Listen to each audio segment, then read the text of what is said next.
Preparing to live stream the meeting. Command Can I post Central. it in the Kingdom group? Yeah, sure. Post it wherever you want. Yep. All right, Everywhere. everybody. I think I'll we're just live share it here. from there. We're streaming on YouTube because we have terrible problems with the Facebook connections. So the guys are going to drop these links on Facebook so people can catch up with us here. But we're going to do like we did last week and stream on YouTube. So in attendance, I'm here. Blanket Dave is here. Titus is weary and worn from the day. He's been cursed and broken and beaten, but he's still alive and headed home. He wasn't even going to be with us, but his day was so bad he wanted to see our faces before he got home. Yeah. Anthony's encouraging. Go ahead, Anthony. No, I was just agreeing. Yeah. Oh, yeah. Am I supposed to say where I am? Oh, sure. Why not? Yeah. I'm broadcasting from one of my mom's Airbnb cabins, actually. Oh, nice. So it's quieter and fewer disturbances than where I was last time. And on the other side of the world, we have with us Rebecca Mui. Hey. Am I saying it right? Yeah, actually, really good job. Good. Oh, really? Okay. Here, I thought I had it. Say it, Rebecca. Muy. Okay, that's sounded about the same. Cow on a slide is what did the trick for me, Rebecca. Yeah, count the slide. So, Muy. So you guys got Facebook? Did you drop some Facebook links? Does everybody know where we're at? I didn't actually see the live stream yet. It wasn't showing up for me. So I can you put it in on. the Kingdom Fellowship and Support Group. Yep, we're going there. We're going everywhere. Dank Kingdom taking over the world. Yeah. sweet. Okay. Okay, so we already got started, and we had to pause the conversation so we could press play on the stream. But we were just getting all bothered about house churches and whether or not they matter. Blanket Dave does not have a dog in the fight, but he's always gone to a brick and mortar church, right? Yeah. Ooh. Mhm. So that's your default. And we were trying to convince him that he should board up the doors of the church house, sell that building, and give to the poor, and meet in his house like all good, decent Christians for all days have always done. Was that our position? That's how it sounded to me. Well, why don't you take it away? I think all the rest of us meet. No, Titus, you meet in a brick and mortar too, don't you? Yeah, not. Yeah, but he not feels by bad my every own- minute of it. Not because I want to. I tried to start a house church a couple years ago, and the numbers dwindled down to about 4 people, and so I decided to hang that up. But if I could do house church, if I had people to do it with locally here, I would definitely do it. That'd be your pick. Mm-hmm. Well, give us a rationale, Anthony. Why should we meet in houses? Maybe Rebecca, you can fill that out some too. Let Rebecca go first because I'm still posting links around. Why okay. do you guys meet in houses, Rebecca? So we started, I think, in 2007. We joined because it was like it seemed biblical, so that's what we did, and a pastor started it, and we like it. Currently, we just have like 8 people, and that's fine. You know, it's very participative. We have a meal, we eat together, we don't always have the Eucharist because we're lazy. Because you have to, get bread, and you have to like make some kind of wine-looking thing. And so tell me, give me a little more history since we're talking to you, Rebecca, because this is the first time you and I have been face to face, at least digitally face to face. What's your background? What's your church experience like? And what are you guys doing now? Okay, well, I come from like a long time Christian family, so church is very normal. Like, in my immediate family, I don't think we have anyone who's not Christian. Maybe like extended. We're like a long line of Methodists, like pretty long line. So we came from a Methodist church, and then we joined like a house church, but our doctrine was still pretty Methodist. I mean, like we may have, we still had like, it started out being very like pews, and everybody is sitting in the pews, and you have a preacher, and then you have, but then we moved slowly to like the First Corinthians, was it 11 or 14, like that model where everybody comes, and then if someone brings a song, you bring a song and stuff like that. And we had some Plymouth Brethren members join, so they're very used to that. I mean, usually it's just men, but they have church services where people just stand up and say, okay, let's sing this hymn, or I have a word, and that's their entire church service. Have you heard of that? Yes. Yeah. So that would be our model kind of now, because it just makes sense to follow the service that is in the book of Corinthians. Yeah. Except not always having the Lord's Supper. So we're hoping you can reform that part.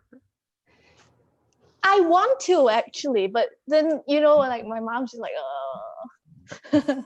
Work. Yeah. It's very easy, and it's affordable, and like to open a church building would require a lot of permits. Most church buildings here would actually be illegal, like not exactly zoned for churches and stuff like that. So it's actually more legal, I guess, to meet in a house. Well, for us, the idea of owning a building is ridiculous. It would be millions and millions of dollars to have something that would fit our 5 congregations in one place. Yeah. And the burden that would place on the church is, I can't ever fathom spending that much money for a place that we used, even if we used it every night of the week. If somebody was meeting there, it's still not it's not a feasible idea. The other thing that I would say for us, as far as a rationale is concerned, is that I really view the Eucharist as the center of the reason the church gets together. And I think that meal, now I'm not bent out of shape on houses. I think it's the eminent biblical model. We hear of the churches that meet in people's houses all throughout the New Testament. So it's obviously where we start, but I don't know that that's prescriptive. In other words, I don't know that's required. So an idea of meeting, in somebody's business building, somebody has a shop and you meet there, or somebody has a retail space and you meet there. All those things fit with me. It's just the idea that's never made sense to me is having a building that was just for church meetings. The cost associated with those things never made sense in the context of any kind of urban or near city ministry. But then even if you did, then the impulse is to fill it. And I don't want to fill it. I don't want hundreds of people meeting in one place. I want 20s of people meeting in a lot of places so that they can have the Eucharist in a meaningful way together, and then minister to one another with the scriptures and go on from there. I guess what you're it's kind of like saying, go ahead. Well, I was just gonna hop on the back of what Matthew said there about lots of 20 people gatherings. It's kind of not building a big complex or a big space that allows you to expand is kind of like a beehive that it fills up its space, and then they have to swarm. If you've ever kept bees, that's how it works. If you give them a bigger hive, they get a bigger colony. And with bees, of course, 80,000 is okay. But there's a very small. I've watched it happen over and over with congregations that build a big new church house, and they've got all this energy and spirit and seeming a real sense of community, and then they grow and grow and grow in that space. And they have to grow because, now they have kind of created a size goal for themselves. And after that, everybody, 5 years later, everybody's bemoaning the loss of community, and nobody knows what to do about it. And they're talking about splitting, but then they're really not growing out of this thing yet. And the whole thing, it ruins what church is supposed to be. It's a form that militates against the function, I would say. Aside from the fact that it's a waste of resources, it actually, by its nature, promotes thinking about the church in a different way, as a club whose life is centered on its once or twice weekly gatherings at a certain place, rather than as a group of people whose only binding commonality is that they belong to a family. So, there's a couple different, like, I'm frustrated now because it's like there's 4 or 5 different trails I'd like to follow in what you're saying, questions, and because I like a lot of what you're saying, and it just makes sense. To me, the argument, just from everything you've said, to me, the argument that the form militates against the function, to me, that resonates way more than the resource argument. Although the resource argument, especially in an urban setting, makes sense. Why should you go and spend, like Matthew said, millions and millions of dollars? But at the same time, one thing that happens in communities where I'm familiar with, especially if you build a building that's more multi-purpose, and I'm not talking about one of these complexes, I'm just talking about a building like the building that our church meets in. They actually bought an old school, and so then one of the rooms is where they hold services and stuff, and then they have, so the youth are having something, they have a building to use, they have a children's ministry, they have a place to bring those kids in and work with them, they have so I can see the value.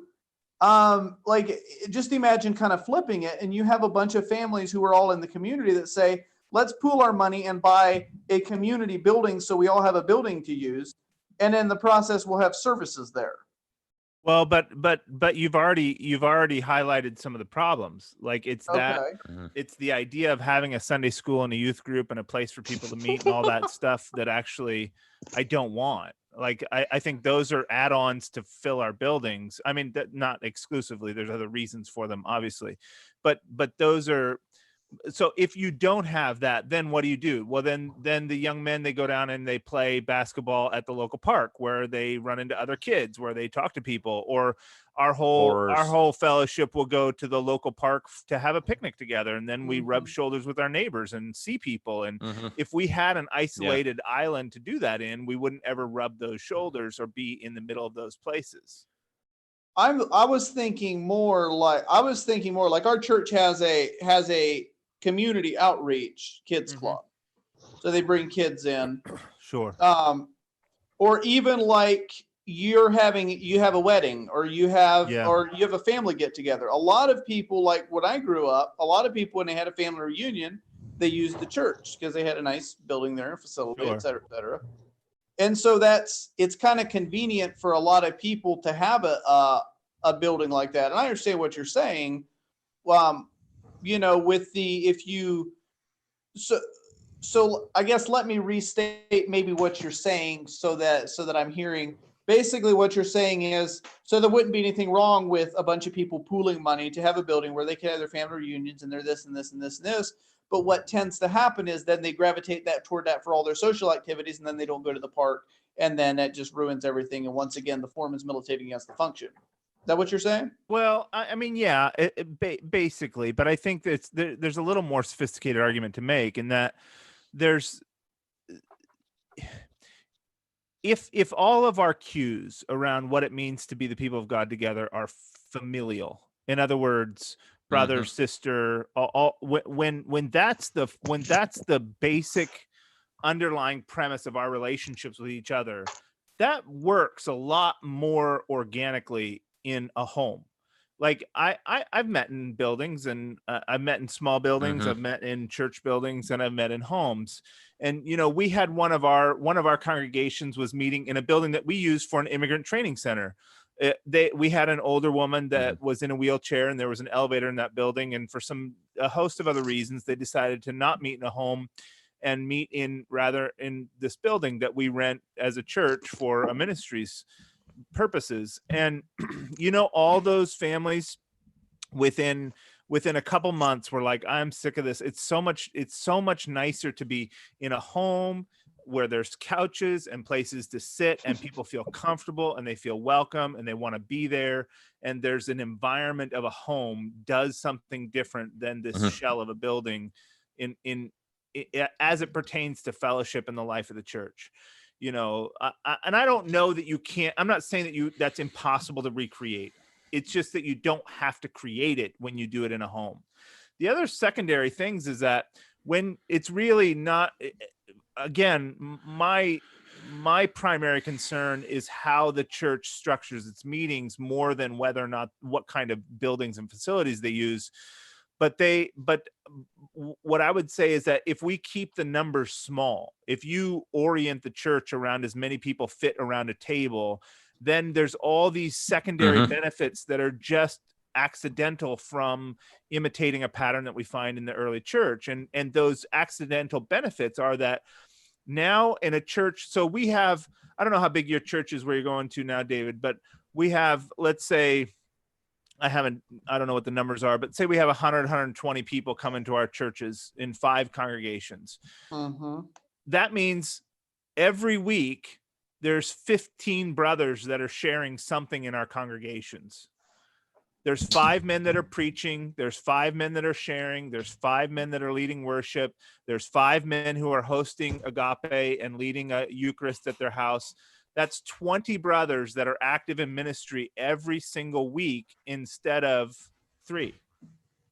So all of that buildup of ministry and that having to step out and practice and have something to bring to the church, all that stuff that happens in small scales wouldn't be happening. So you have this bottleneck in an institutional church with a building where you have, your set of ministers, and that's it. They speak because, it's their job. What else are they going to do? When are they going to get a chance to otherwise? But we don't have any shortage of opportunities to speak in our churches. Everybody's doing it all the time. That makes sense. For men.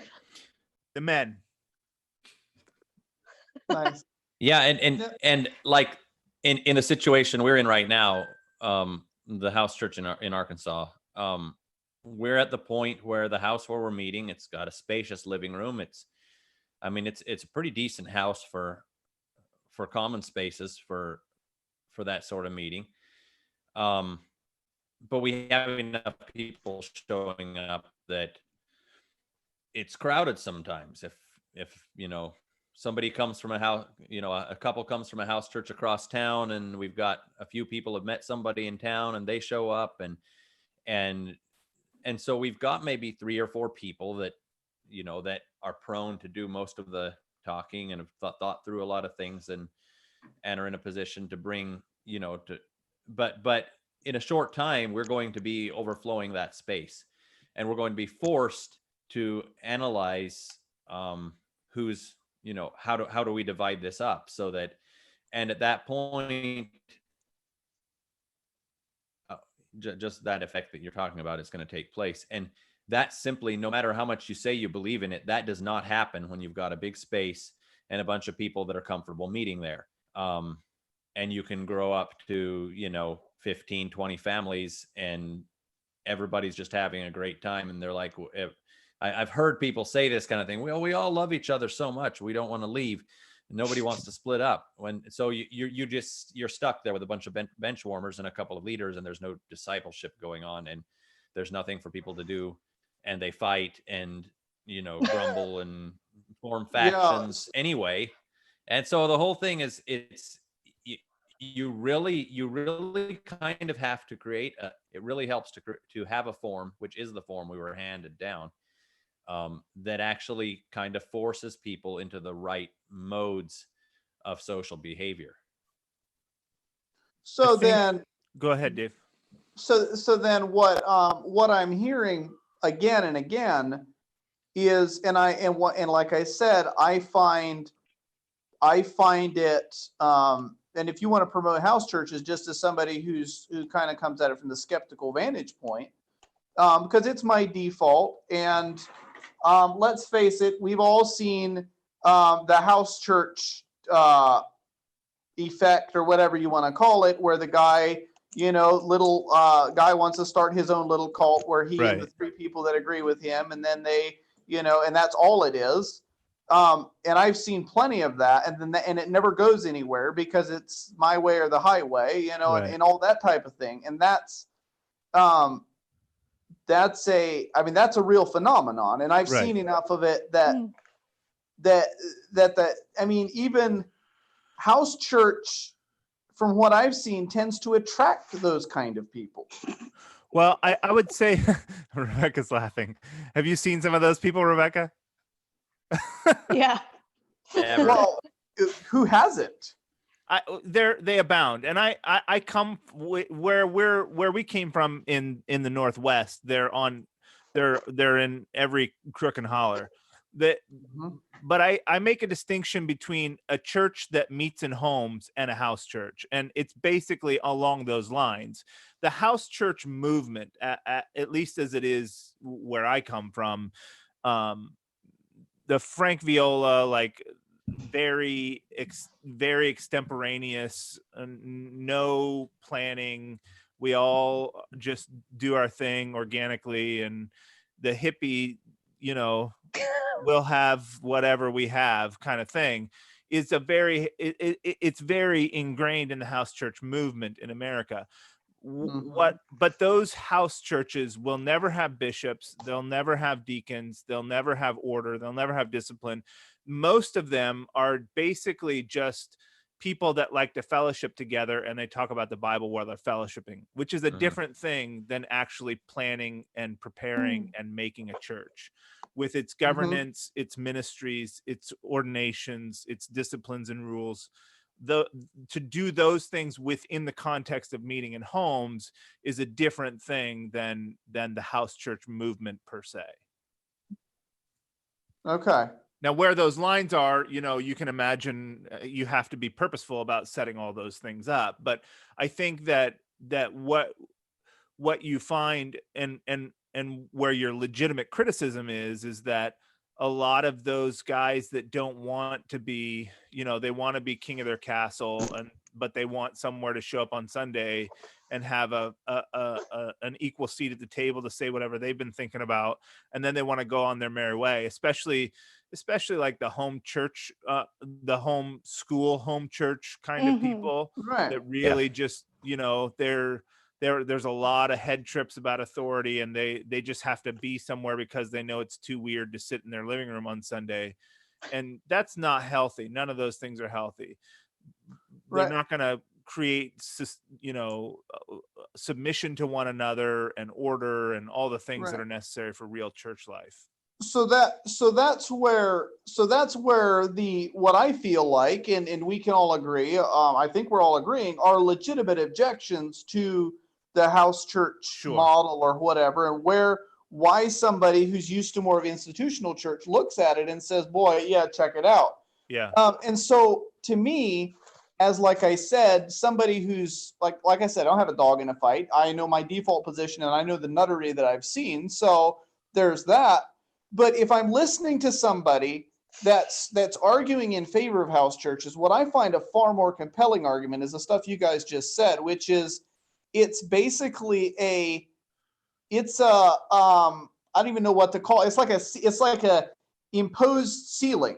Right. So we all agree that small groups are better. In small groups, you have better fellowship, and people are more able to open up in a group of 20 people than in a group of 150 people. And we really should get smaller, and we really should blah blah blah blah blah. But we don't, because let's meet in ways. I really like to come back to Anthony's thing, the form that matches function. I really like that and find that a lot more compelling than the resource argument. Well, yeah. I mean, I think the resource argument can be mitigated. Like if you got, somebody in the church offers up their back 40 and Yeah. you got 20 builders in the church that can build a pole barn for, whatever, and it doesn't hurt. It's not a financial drain to those group of people. I can understand why that's not much of an argument to make. The other thing is that what I like to say is that you can do the Eucharist well with about as many people as fit in a living room. And because it's not just about that ceremony and that sacrament, it's about having the kind of relationships that make that sacrament real and vital and efficacious, not just in the supernatural sense, but in the practical, psychological, social sense. And So then, go ahead. I'm sorry. So then when you have more people than fit at the table or fit in the living room, then you have to get a new living room. And that's stretching in all kinds of ways. And, real talk here, that's always been my position since we came to Boston. It's one of the kind of like my founding ideas in coming here. And we're up against it. Our demographic has grown among so many young people, especially now with Sattler College students coming in, that we're having to figure out if we can improvise on the theme. So one of the things that we've talked about doing is keeping our agape small, and maybe where we have young men who don't feel capable or competent to be responsible for a congregation and to do the teaching every week, to cluster them together for public meetings, because teaching really is the lowest priority for our meetings together on Sunday. Our number one priority is the Eucharist, and then because we're together, we share from the scriptures and we teach and we do those things. But so what we're talking about doing is keeping our Eucharistic meetings small and joining some of the public meetings in a little bit larger space to compensate for our demographics. It remains to be seen whether that's going to be a good idea or a bad idea, but we also, one of the things I really like about here is that we give ourselves the room to experiment with things and say, oh, that didn't work, we got to walk that back, or, oh, that was a great idea, let's do more of that. You guys seem to put a lot of thought into your church structure and stuff like that. Yeah. Yeah, we do. I think Finney and I came here, we met each other. I was at the end of a long road. I had started my first church in my 20s, and then I wanted intentional community and spent about 10 years traveling all over the country in different small little eclectic groups. And so by the time I was I was well worn by the time I showed up in Boston, and I had seen I'd had a lot of varied experiences, and I knew some things that I wanted. And Finn similarly had an idea, and I think it was those mutual ideas that we shared in common that really caused us to be very hopeful about a potential of doing something here. And then we started very small, and I think, yeah, there's some. I would make a fairly short list of some important reasons why we had room to develop a real conscientious way of thinking about how we were meeting and why. Some of it was good choices, some of it was bad things that happened, and we had to navigate how to make sure that didn't happen again. But yeah, I've been thinking about how to meet as a church and what it means to be the people of God for a lot of years. And I got to start fresh. I think that's the biggest part of all of it, is that I got to start from a zero. Like Finn and I were able with one other brother in the very beginning to just start from a perfectly clean slate. And we weren't importing anything. Like, it wasn't like I had grown up here in this house church movement. We got to build to suit. So that makes a big difference too. So every house church bros dream. Yeah. You said the house church starting from scratch. I said every house church bros dream, starting from scratch with your own vision. Yeah, exactly. That should be like. Should be what? No, it's like conservative bro, house church bro. Yes. Yeah. So then, larger communities. So one of the issues that I have that's a kind of a sticking point to me with the with the house church model too is, so yeah, well, let's just say, 20 people, amount of people can fit in the living room. And that's actually pushing it. That's kind of packing the living room. Right. Mm-hmm. So, but let's just use that as an easy number. So, you have 20 people meet in the living room. Well, you don't really have then a broad base. That's 20 people. And if you're counting kids and stuff, that's like 3 families. Yeah. And I don't have a problem with having 3 people that you're really close to, and these are the ones that you really connect with. But to have that as your entire community is problematic to me. But it's not, because we have 5 congregations here. My entire community is 150 people plus their children. So I have a very broad community, and we do have citywide meetings. It's kind of like modeled after the idea of Solomon's colonnade. Like, we have times where the whole church will get together in one place, and we do it, as often as is feasible.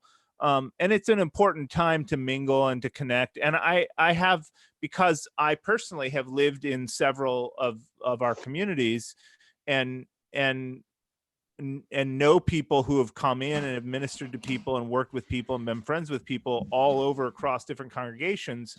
I have a very broad network of community. So my very close brothers are the ones that I have the Eucharist with every week, but that's a cog in a larger community of Christian concern and brotherhood where there's a lot more happening. But you have to be able to make a hierarchy of your relationships. Like, you have to be able to have those close intimates, and then a little broader base. It's the 3-12-70 is the kind of the way I think of it. How do you think of it again? I'm sorry, I didn't hear. 3-12-70. Okay. The 3 innermost with Jesus. Oh, I got 12 you. disciples and the 70. Or 120. Yeah. And then 120 on top of that. Yeah. But they're these nested, like, concentric circles of relation. Right. So, and that makes a lot of sense to me. And so basically you're saying that building that, you start with your 3. Yeah. And then out of that you grow to your 12, but then out of that you grow to your 70. Yep. And those intimate relationships are the ones that are built first.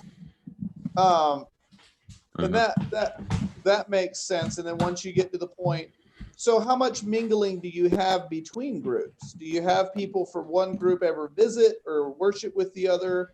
Do you have Eucharist at the citywide meetings, like a mass Eucharist, or haha, you see what I did there? Or we did that once when we had an ordination for me and Finn and Charlton. We had all the churches together in one place. Did we? We didn't have. Oh yeah, we did. We even had Charlton from Africa because he was ordained as well.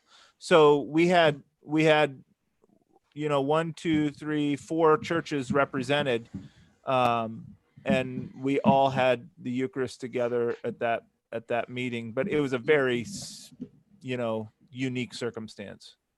Okay. And Do they have? Oh, sorry. Go ahead, Rebecca. What were you going to ask? Do they have the Eucharist at Kingdom Fellowship Weekend? No. Huh. No, they don't. That would be shocking. Really?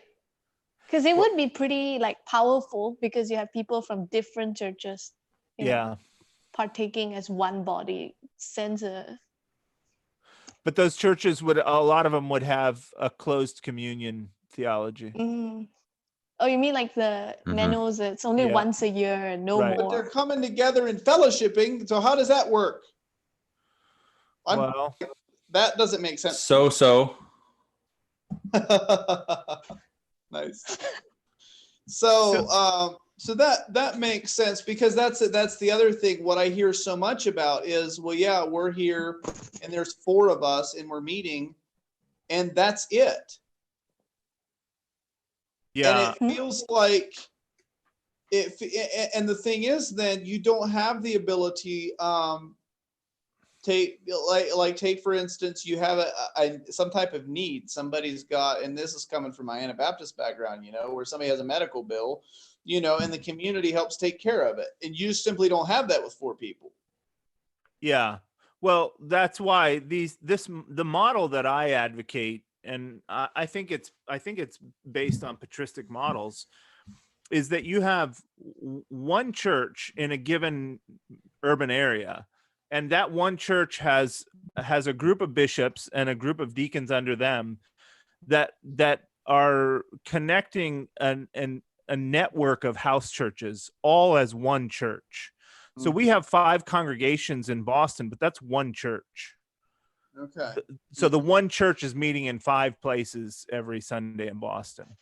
And so that network of churches constitutes one body. Right. That makes sense.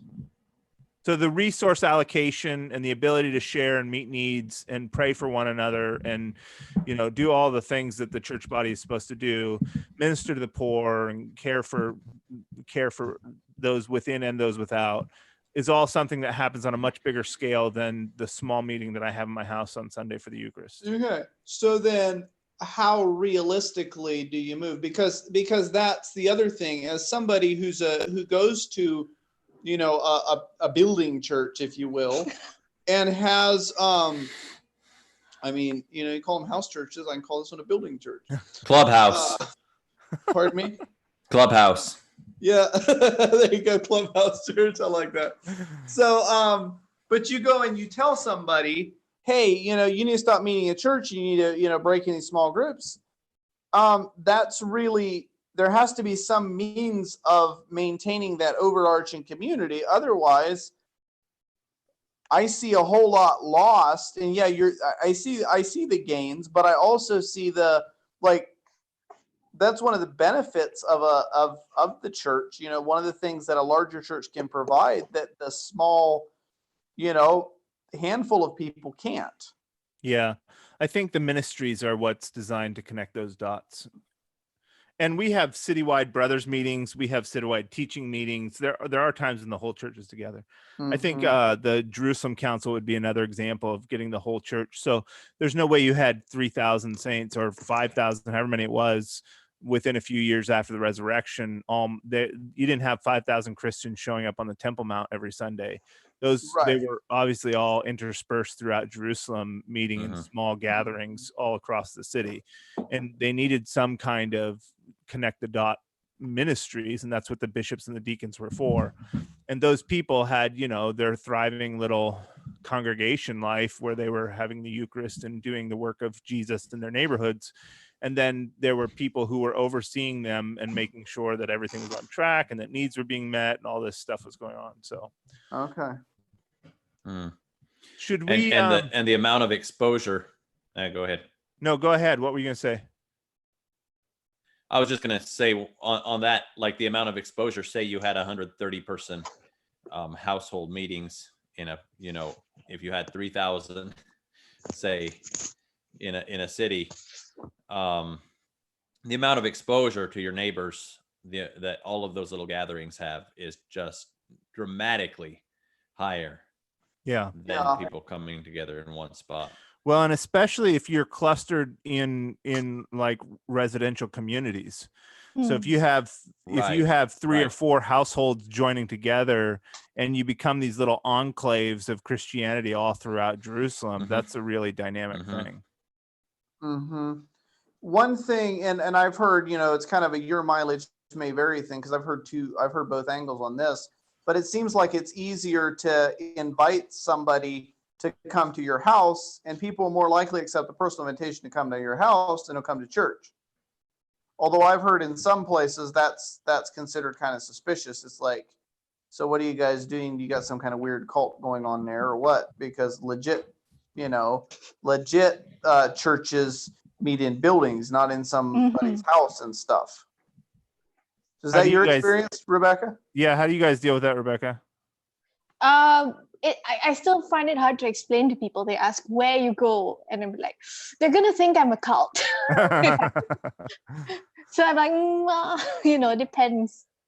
But there's like a real community that you can have when you have people coming into your homes. That's more than just the church service. There's like that fellowship you have where you share more than just a once a week thing that I think is is a huge thing. And I know people complain that sometimes like people from the outside, they join a Mennonite church, or maybe they don't fit into the cliques and stuff like that. A lot of people like they kind of complain online because they never get invited to meals. They just go to church and they go home and they feel like they're not part of the community unless they're born into it and they have like 100 cousins or something, you know. I mean, I'm not dissing Mennonites. I'm just saying that that's something that comes up a lot. Oh yeah. Right. You should have at least 100.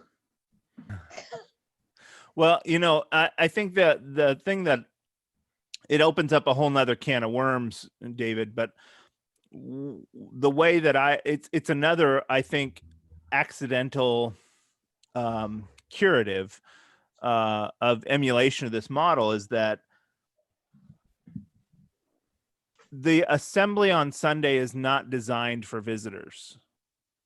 In other words, I came from a very evangelical background where inviting people to church was the thing that you did. But the main reason for that was because we had a professional person called the preacher, who he was the one that was supposed to disseminate, you know, he was the one that was supposed to get you saved or talk you through or pray with you or whatever the deal was.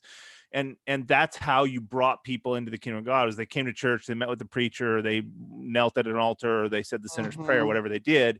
Then they became part of the church and they were baptized by said preacher. And then they started giving tithes to the church, coming to the church, blah, blah, blah.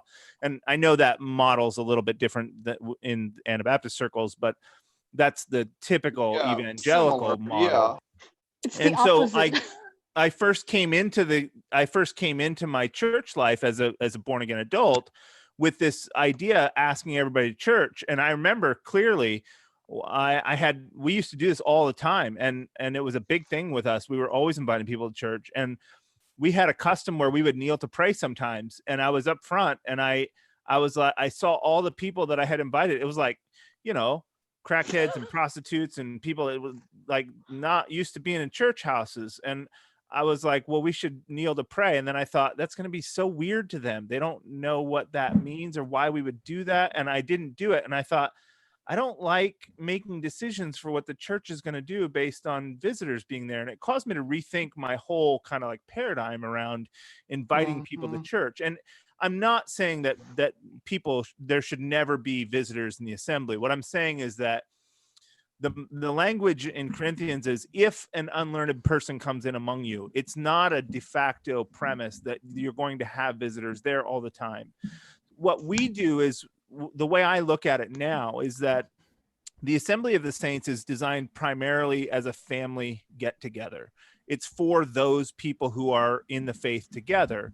Now, when I eat my supper at my table with my family, I invite people there from time to time for whatever reason, because I want to learn from them, or they want to learn from us, or we want to develop a relationship, or all kinds of reasons. I'll invite people to my table, but I don't ever set my supper table because someone else is coming.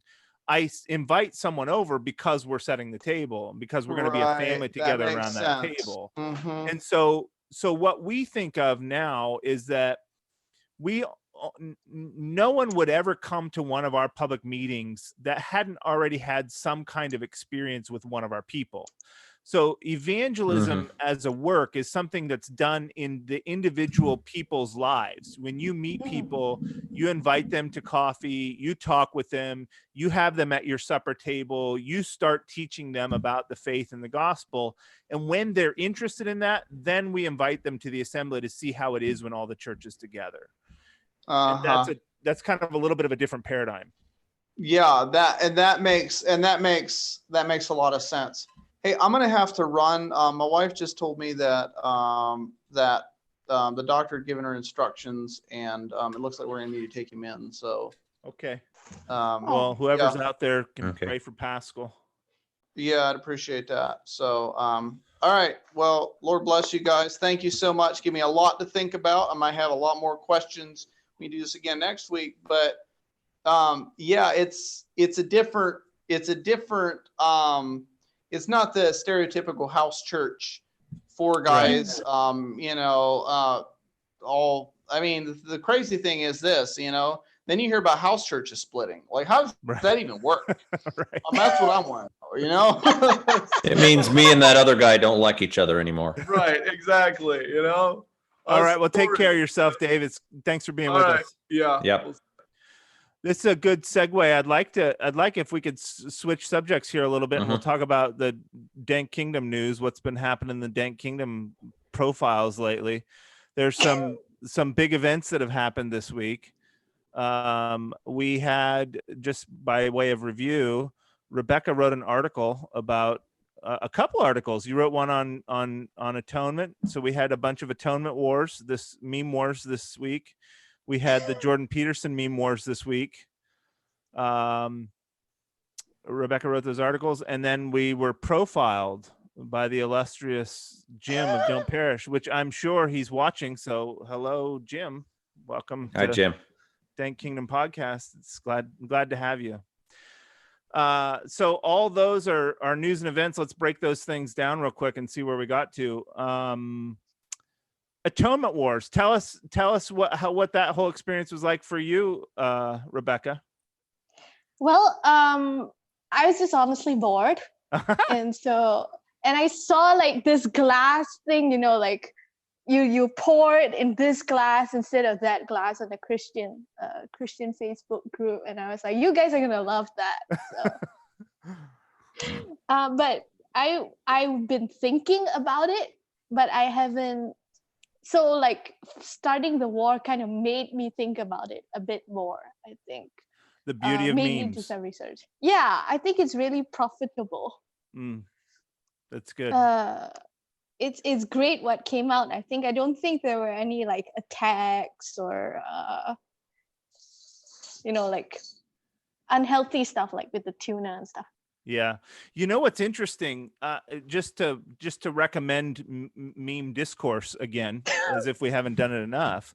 But I was interested. Yeah, somebody sent me a link. It might have been my son-in-law. I don't remember, but somebody sent me a link. They had keyed the proteins in the corona part of the coronavirus to musical notes. And they played them in sequence. And apparently this is something that virologists do from time to time. They play they assign those proteins a note, and then they play the song of that virus. And it allows them to hear connections in ways that you can't readily see if you're looking at a chain of letters. And so you can play it and hear where things sync up between similarities. And this is actually something that people do from time to time, is they'll do this different way of looking at something in order to, in this case, hear something that you couldn't see with your eyes. And I think that there's something about these kinds of like big issues when you can put them in a graphic format and connect them to some ideas. It reveals things that you maybe wouldn't find in just an average discourse. People complain that there's no nuance, but I would say that the nuance is you have to feel it in yourself. The meme is not meant to have all these like caveats and stuff. I think it has to be understood, and you have to read it, and you have to know what the intent and the context is. And that is something that I guess not everybody appreciates about having to do that. Yeah. But I think it's great. Well, yeah. And another thing memes do is that they kind of like blow a hole in the wall of our silo. When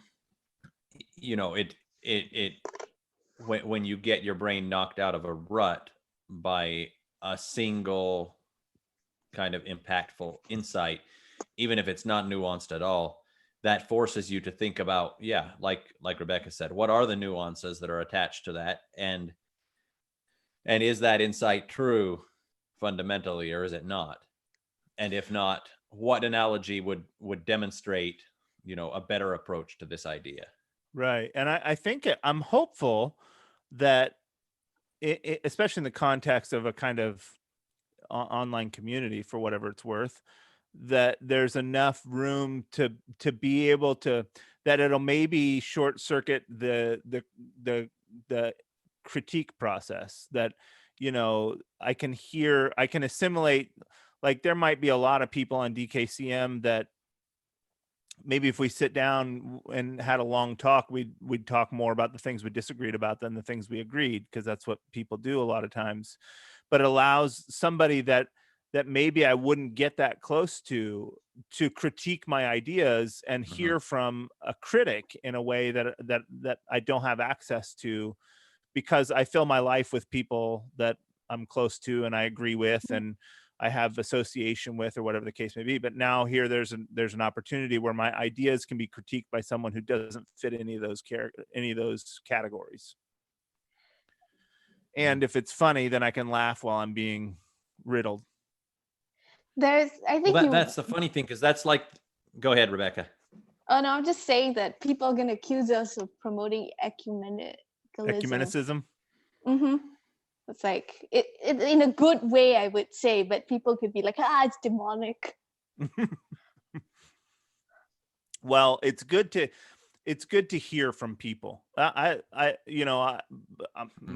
biases are all on the table. I do a regular podcast with an atheist, so I have all kinds of predispositions to wanting to hear from people that don't agree with me, but I know that not everybody shares that predilection. What was Ja gonna say? Yeah, I forget. I think I was going to say that. Oh, yeah, I remember.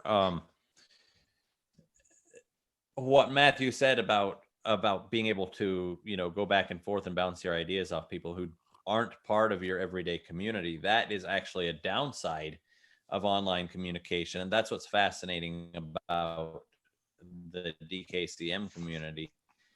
Is because normally in communities like that, the fact that we don't know each other, the fact that we don't have sufficient context to understand what another person means by what they say, tends to create judgment and rancor between people, because you don't have that all those face-to-face cues and that sense of avoiding offense and things that we do when we're face-to-face. But there's something about the format of this group, that the communication format, that automatically seems to short circuit that and turn it into kind of it allows you to, it's kind of like the promise of the internet always was, that it never really fulfilled, was that it was going to allow us to broaden our minds by communicating with anybody. Apparently there are modes of communication that are well suited to the internet and modes that are not. And if you can discover those, the ones that are, you can actually have some fruitful discussions that bring people closer together. Yeah. So, what did you do with the article that you wrote about DKCM, Rebecca? Did you post that anywhere? No. But I sent it to a few folks that I thought would enjoy it. We posted it on the page, didn't we? It got posted on DKCM. No, it wasn't. Didn't get posted on DKCM. Oh, well, let's just leave it at there. Oh, you don't want it up? No, as in we don't want to say where it was posted, do we? Oh, okay, I gotcha. Right. You will be in trouble. Yeah, we'll have to get that up there so everybody can read it. It was kind of a historical analysis of where the DKCM movement came from. Yeah, it was good. I can post it if you like. I just didn't think it was a meme or stuff. Yeah. No, it's definitely suited. What do you think about, because we do blast Calvinists, we blast conservative bros, we blast so there's a lot of playful blasting going on, but do you think it creates a hostile environment where people who lean towards those views may feel a little bit or maybe they don't subscribe to ransom or something like that, they're still PSA, do they feel attacked or something? Maybe. I think that we had some back and forth on one thread this week that somebody felt that way, and we were discussing. The long thread. Yeah, somebody was asking. We had a lot of long threads this week. We were I was very paragraphy this week. You were, today Matthew. Was no exception. It was not. But there was a conversation specifically about that issue that happened.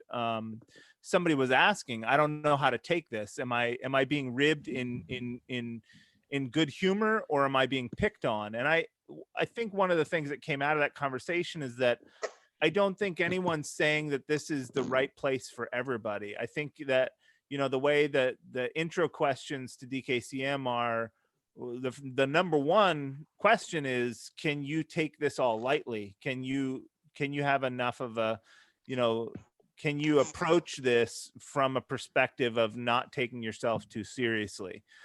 And if and I don't mean it as a critique. I think a lot of people are used to talking about these subjects in a very serious way because, it's like eternity, right? Like, it's people are going to hell, people are going to heaven. This is the important stuff. It's about Jesus and who he is and what he did on the cross and blah, blah, blah, all this stuff. And we're used to having very serious conversations about that. And so you throw somebody who's only ever had serious conversations about this in the middle of a meme group where we make fun of each other's ideas and bat stuff around, and people, not everybody's can switch gears like that. And so I don't recommend it for people that can't switch that gear, that can't take it lightly like that, and can't take themselves lightly enough to be able to have fun at their own expense.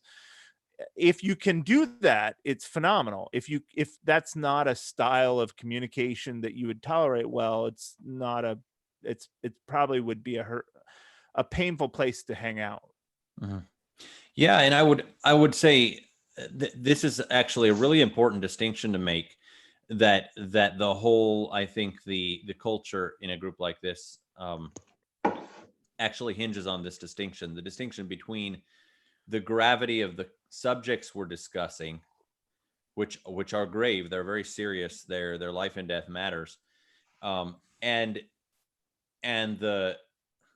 let's say the weight of the subjects under discussion, the weight of the ideas, and the weight of the people discussing them. In other words, a healthy view of ourselves, a humble view of ourselves, means we don't place a tremendous amount of weight on my personal understanding in the moment of a truth. Like, we should be 100% convinced of whatever we believe, but we need to be humble about the fact that we could be wrong. And so there's a big difference between eternal truth and the quality of my capacity to grasp it. My capacity to understand eternal truths is really small, and there's actually an inherent absurdity to the idea of humans with the brains we have, with the foibles we have, with all of the flaws, cognitive flaws we're working with, trying to even comprehend and discuss subjects like eternity and God and redemption and atonement. Like, that's absurd that we are even allowed to be in this conversation at all, any of us. And so the laughter, I think that's what we're uncovering here is the idea that if we're really, it's kind of like the psalmist says, what is man that you're even mindful of him? Like, we're saying, who are we? Let's actually take ourselves as unseriously as God takes us. And just realize that we're all children here trying to figure something out that's too big for us. And when you do that, all of a sudden, you separate God himself and his truth from whatever I think about God and his truth at the moment. And that is where you get, and that's the gulf that divides the sort of people who, these are not the only two categories of people. I don't want to I don't want anybody to take that from what I'm saying, but the gulf between people who hang out on a place like DKCM and people who, can't stay in a house church with two people for more than a few weeks at a time or months, is because those people do not see any light between God's eternal truth and their conception of it. They're the same thing to them. And that's my definition of a fundamentalist, by the way. Yeah, that's an interesting definition. I would have to play with that and think about it for a while. Someone that they are ultimately convinced that their understanding of truth is God's understanding of truth. Like there's no room in discrepancy between the way I'm understanding truth and what the actual truth is. So everything that I believe is 100% true. And so that I tie this association between me and my fundamental beliefs and fundamental truth.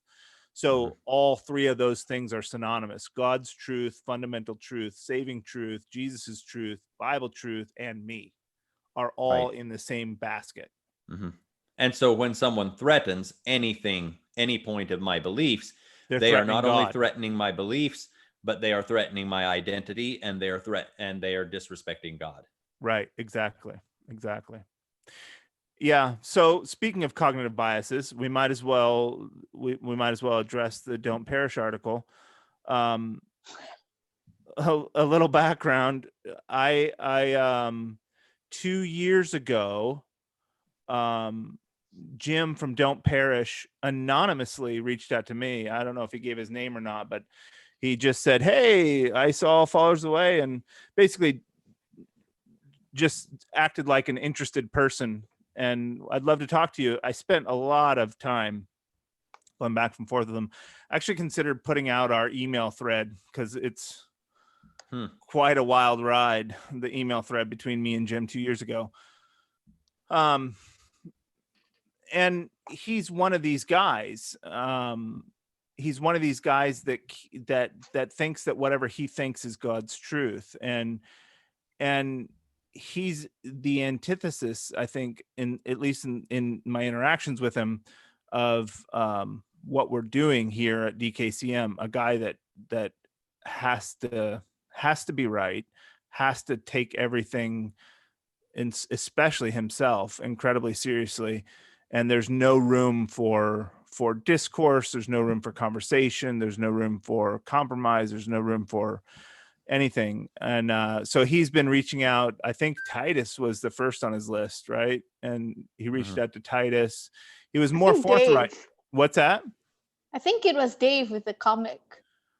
I think Titus he actually had reached out to Titus before, because Titus asked me about him before he was drawing cartoons of Dave. And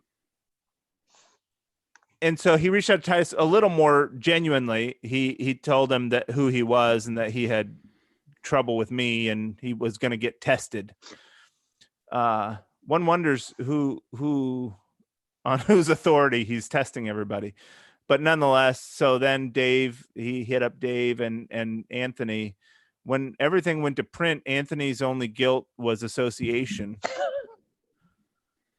which that's a halo for me. So I don't know. I've thought a lot about this situation. I wrote to Jim. What I know he's watching here, so I'll just put all my cards on the table. I think Jim's gig is that he has a martyr's complex. Like, he likes people telling him to go away. And so when I realized what he was up to, that there was no way to win his test, that he was going to ask the questions and set the rules and determine the answers, and there was no way out of that conclusion. Like, it's like the DKCM test that we made, the heretics test. Like, there's a flow chart and you're only going to end up with one conclusion. If you're not Jim, you're a heretic. And once I realized that was the gig, I was like, okay, well, this is a psychological malady. It's something that a lot of people do. And it's just very obvious in this case. And so since his whole gig is the martyr's complex, that he just says inflammatory things and calls people horrible names and then says, I love you, and I get to define what that means. That's his whole gig. So how do I break that circuit? And so I said, well, I'm not gonna go away. I'm not gonna tell him to go away. I'm not gonna fight with him. I'm just gonna talk to him, and I'll keep talking to him for however long I can. So he wrote me off and told me I was a heretic and horrible and evil and whatever else. And I just kept writing to him. I was sharing my testimony with him. I just sent him an email and asked how he was doing and whatever else. I don't remember, it was a long time ago, but I just kept writing to him until he said, quit quit emailing me. I'm not going to answer you. I'm not going to read anything from you. Leave me alone. And I was like, well, I'm going to call that a win, because at least it didn't go the way it was supposed to. And then 2 years later, then he catches up with Titus and Dave and Anthony. And I don't know how to. Oh, we lost Anthony. I don't know how to. I don't know how to get somebody off of that circle. It's hard to. We lost you, Anthony. You still there?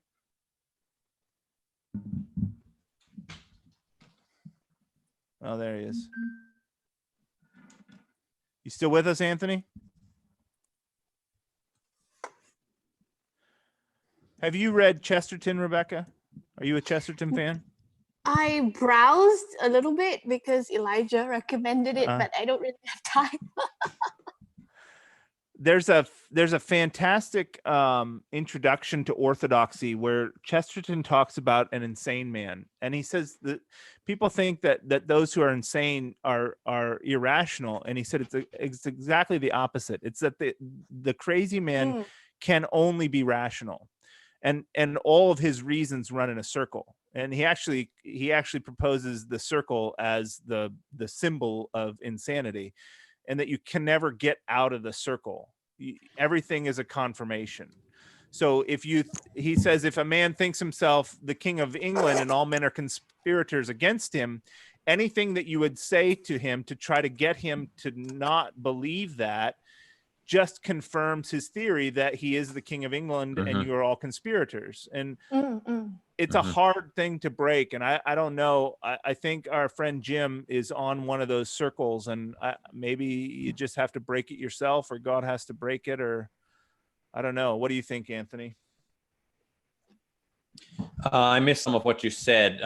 There was a bolt of lightning completely out of the blue, and wow. It came through my computer cord and actually gave me a zap of electricity in my earbuds.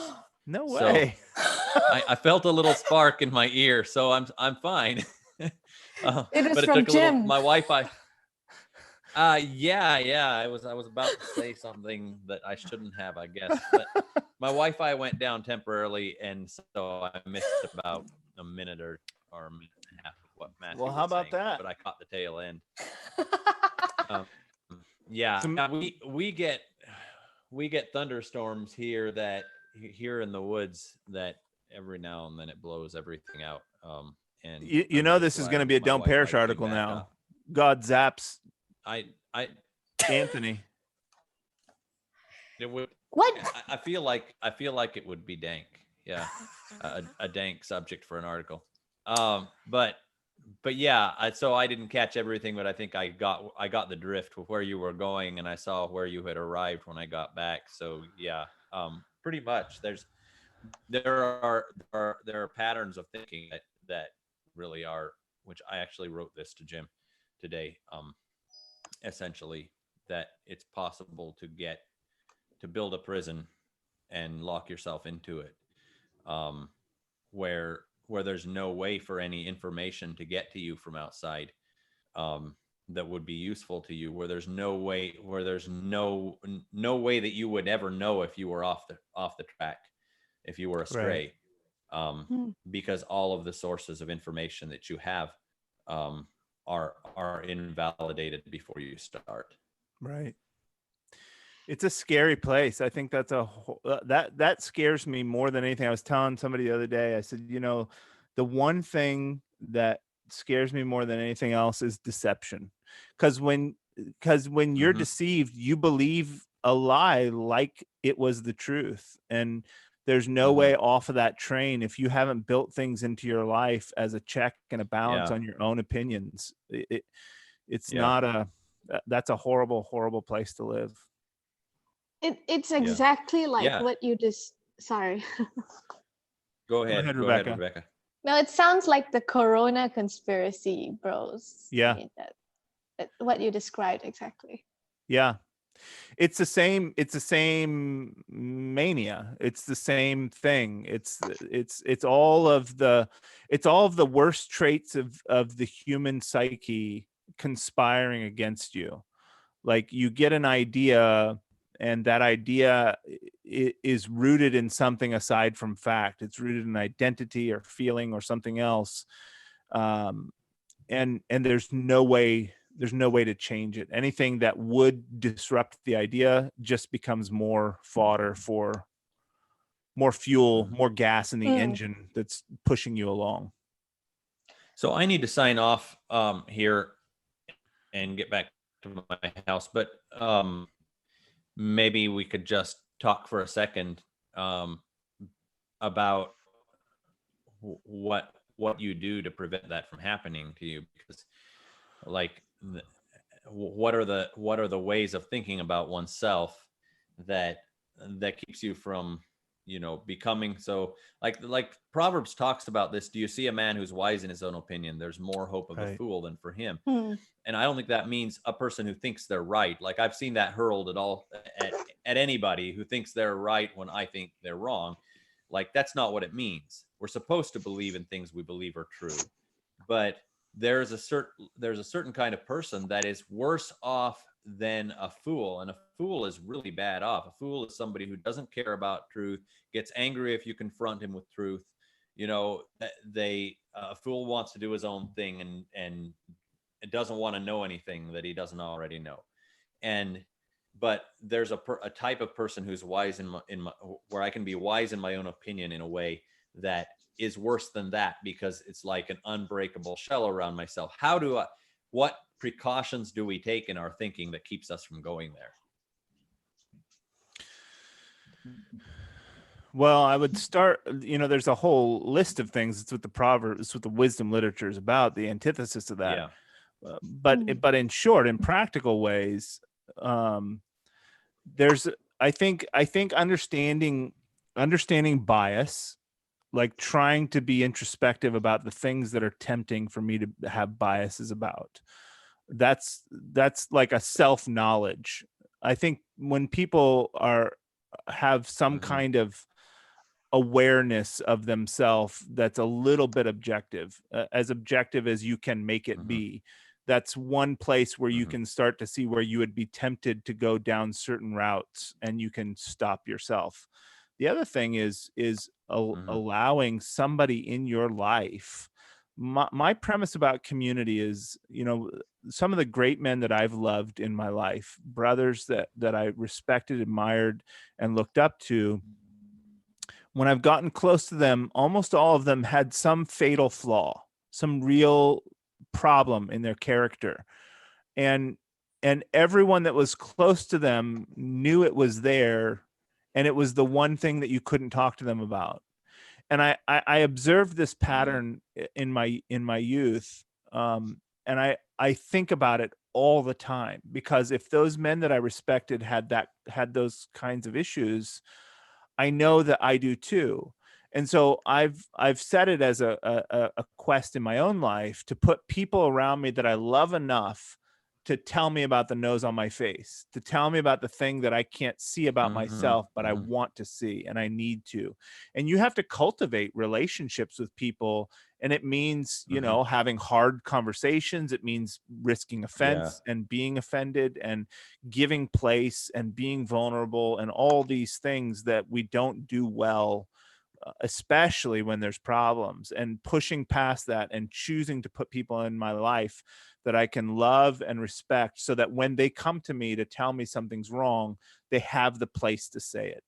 And so that kind of community, I think, is a huge part. And then there's all kinds of external versions of that, like reading old books, so you get a different perspective of time and life in the world, trying to assimilate input from other parts of the world and other cultures, trying to listen to people outside of your set of ideas and circumstances, so that you can get an honest critique. Like all these things are parts of how we do that. What do you have a short list, both of you, of ways to circumvent that process, the fool's process? Memes.